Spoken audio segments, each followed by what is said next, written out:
ఐఏఎస్లు ఐపీఎస్లు 35 సంవత్సరాలుగా ఉద్యోగం చేస్తారు. కానీ రాజకీయ నాయకులు పదవీ కాలం కేవలం 5 సంవత్సరాలు ఉంటుందని, కానీ రాజకీయ నాయకులు చెప్పినట్లు నడుచుకుంటే ఐఏఎస్ ఐపీఎస్ అధికారులకు మాజీ ఐఏఎస్ అధికారిని శ్రీలక్ష్మి గతి పడుతుందని మల్కాజ్గిరి పార్లమెంటు సభ్యులు ఈటెల రాజేందర్ సంచలన వ్యాఖ్యలు చేశారు.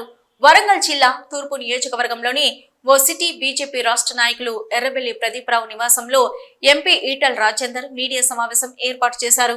ఉపాధ్యాయ ఎమ్మెల్సీ అభ్యర్థి సర్వోత్తం రెడ్డి ప్రచారంలో భాగంగా ఖమ్మం, వరంగల్ జిల్లాలలో ప్రచారం నిర్వహించారు. గత బీఆర్ఎస్ ప్రభుత్వం, ప్రస్తుత కాంగ్రెస్ ప్రభుత్వం రైతులను ఆదుకోవడంలో పూర్తిగా విఫలమైందని, ప్రభుత్వాల పట్ల ప్రజలకు నమ్మకం పోయిందన్నారు. గ్రీన్ఫీల్డ్ హైవే పనులు వేగంగా జరుగుతున్నా రేవంత్ రెడ్డి ప్రభుత్వం నిమ్మకు నీరెత్తినట్లు వ్యవహరించడమే కాక కేంద్ర ప్రభుత్వంపై బురద చల్లుతుందని విమర్శించారు. రైతుల భూములు సవరణ చేసే బాధ్యత రాష్ట్రాలకు ఉంటుందని, కేంద్ర ప్రభుత్వం మార్కెట్కు ఉన్న విలువకు 2 ఎక్కువ చెల్లిస్తుందని అన్నారు. ప్రభుత్వం నిర్లక్ష్యంతోనే రైతులకు అన్యాయం జరుగుతుందని, మొన్న జరిగిన కులగణన తప్పులు తడకగా ఉందని, బీసీలను తగ్గించే ప్రయత్నం చేయగా బీసీలంతా ఒక్కతాటిపై సంఘటితమవడంతో శుద్ధపూస ముచ్చట్లు ముఖ్యమంత్రి మాట్లాడడం సిగ్గుచేటన్నారు. ఉపాధ్యాయులకు ఎన్నో సమస్యలు ఉన్నాయని, గత కొన్ని సంవత్సరాలుగా పీఆర్టీయూ రాష్ట్ర అధ్యక్షులుగా పనిచేసిన అనుభవం ఉన్న సర్వోత్తం రెడ్డి ఉపాధ్యాయ ఎమ్మెల్సీగా ప్రచారానికి వెళ్తే ఉపాధ్యాయులందరూ ముక్త కంఠంతో మద్దతు తెలుపుతున్నారని ఈటెల అన్నారు.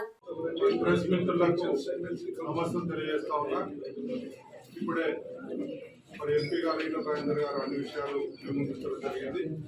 మరి ఈ నెల 27న జరగబోయే ఎమ్మెల్సీ ఎన్నికల్లో నేను భారతీయ జనతా పార్టీ అభ్యర్థిగా తెలంగాణ ప్రాంత ఉపాధ్యాయ సంఘం, ఇతర ఉపాధ్యాయ సంఘాల మద్దతు చేస్తా ఉన్నా. మరి బ్యాలెట్ పేపర్లో నా సీరియల్ నంబర్ 1కి ఎదురుగా 1వ నంబర్ వేసి నాకు మొదటి ప్రాధాన్యత ఇవ్వాలనే ద్వారా ఉపాధ్యాయులకు, అధ్యాపకులకు విజ్ఞప్తి చేస్తా ఉన్నాను.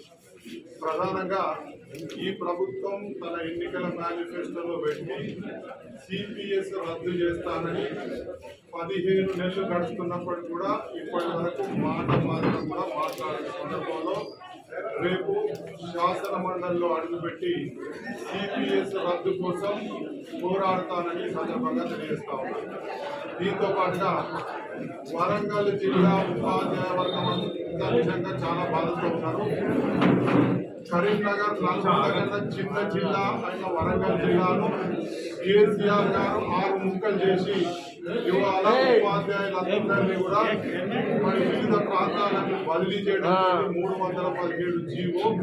మరి ఆ బాధ్యతలందరికీ కూడా న్యాయం చేసే బాధ్యత ఇవాళ తీసుకుంటామని, ఇప్పటికే తెలంగాణ ప్రాంత ఉపాధ్యాయ సంఘం గతంలో ఉద్యమించింది.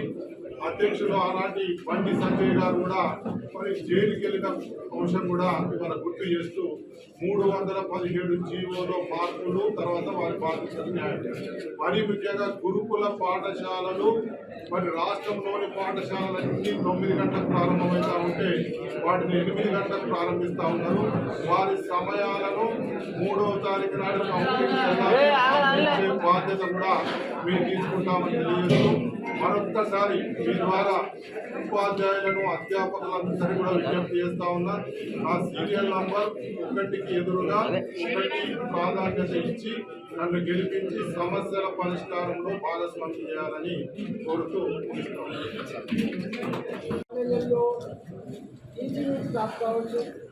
విశ్వవిద్యాలయాల్లో టీచింగ్ స్టాఫ్ కావచ్చు, జూనియర్ డిగ్రీ పీజీ కాలేజ్లో టీచింగ్ స్టాఫ్ కావచ్చు, గవర్నమెంట్ స్కూళ్ళల్లో, అదేవిధంగా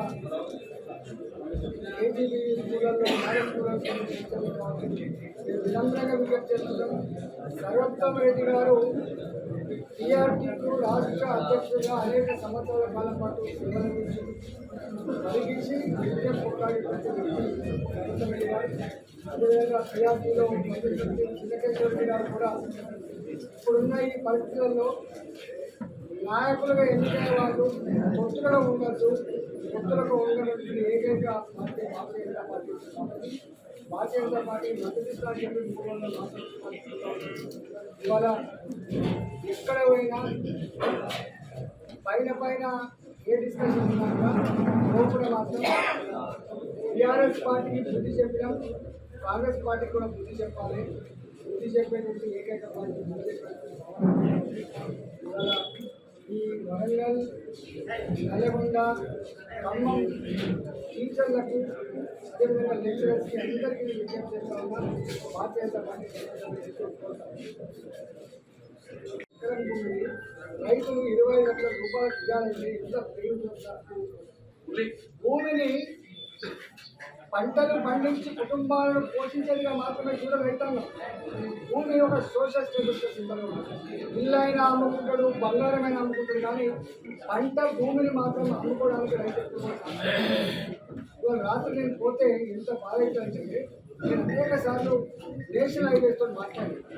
అయ్యా ఏంటి అంటే, అయ్యా ల్యాండ్ అక్విజిషన్ అనేది రాష్ట్ర ప్రభుత్వం మాత్రమే మాకు అక్వైర్ చేసి ఇవ్వాలి, డబ్బులు మాత్రం కేంద్ర ప్రభుత్వమే చెల్లిస్తుంది.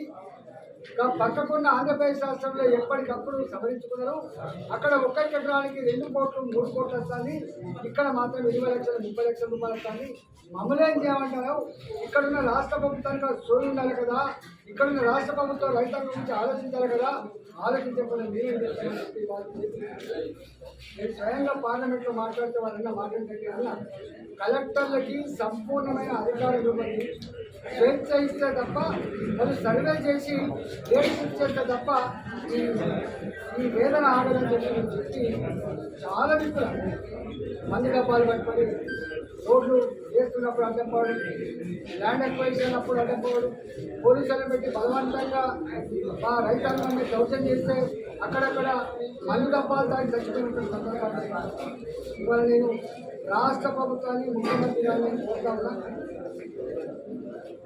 మంచిర్యాల గ్రీన్ఫీల్డ్ హైవే నాగపూర్ నుంచి మంచిర్యాల నుంచి ఖమ్మం వరకు ఆ గ్రీన్ఫీల్డ్ హైవేలో ఇవాళ పెద్ద పెద్ద పట్టణాలు ఉన్నాయి.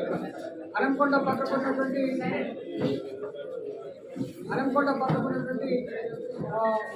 గుడిగొండ ఉంది, అదేవిధంగా పరకాల ఉంది, చిట్యాల ఉంది. అక్కడ రేటు చూస్తే ఏకుమట్ల అనే గ్రామంలో అక్కడ ఎకరం 3 కోట్ల రూపాయలు ఉంటే రిజిస్టర్డ్ వాల్యూ కేవలం 4 లక్షలు మాత్రమే, కేవలం 4 లక్షలు మాత్రమే. ఒకవేళ 3 రెట్లు ఎక్కువ ఇస్తే 12 లక్షల రూపాయలు.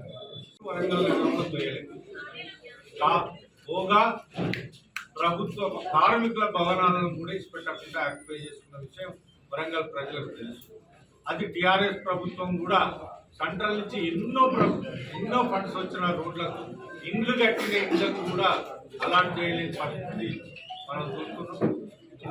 ఇక్కడ వరంగల్ స్థానిక సమస్య భద్రకాల చెరువు మనకు రాబోయే వేసవిలో నీళ్లు తాగునీరుకు చాలా ఇబ్బంది అవుతుంది.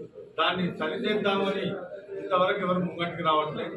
రాబోయే సమ్మర్లో ఇది కూడా నీటి ఎద్దట్లు ఉంటుందని ఒకసారి ఆయన గుర్తు చేస్తూ వాళ్ళ అవకాశం తీసుకొని మీకు చెప్పాల్సిందిగా కోరుతున్నాను.